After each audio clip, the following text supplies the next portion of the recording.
السلام عليكم ورحمة الله وبركاته. هنعمل النهاردة مع بعض كيكة الشوكولاتة. هقول لكم انا عملتها ازاي.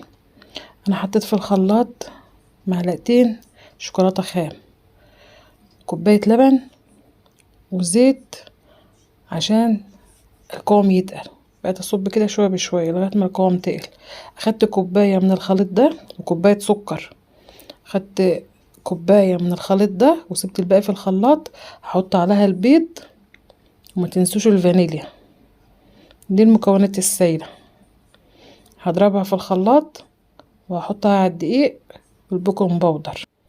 يبقى هنحط المكونات السائلة على المكونات الجافة اللي انا قلتلكم عليها عشان اظبط الطعم.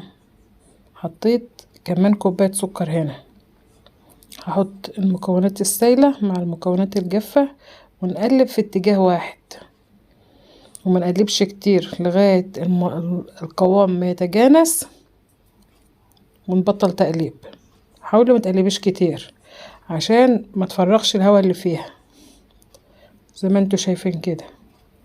اولادي اللي طالبينها بيحبوها قوي. كيكه الشوكولاته دي عجبتهم موت. هوريكم انا عملتها ازاي خطوه بخطوه. صلوا على النبي وهنكمل مع بعض. زي ما انتوا شايفين كده في اتجاه واحد، وحطيتها في الصينيه. ده انت طبعا سمنه وزيت الصينيه. حطيتها في الفرن، اخد اكتر من نص ساعه على حسب الفرن بتاعك. وقسمتها وحطيت في النص كريم شانتيه وسويته كده وحطيت النص التاني فوقها. ده النص واحط عليه نص التاني فوق واحط على برضو كريم شانتيه. دي الكوباية اللي انا كنت اخدتها على جنب. هحطها كده. هي تتاكل كده جميلة بس حطيت عليها كمان كريم شانتيه عشان تبقى احلى.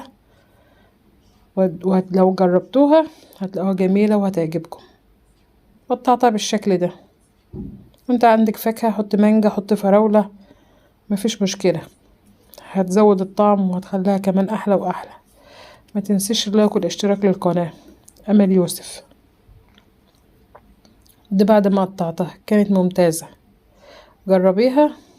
اي حد اللي ما بيعرفش يعملها ما بيعرفش يعمل اي طرق ولا بيعمل حاجة بيعرف يعمل دي. وسلام.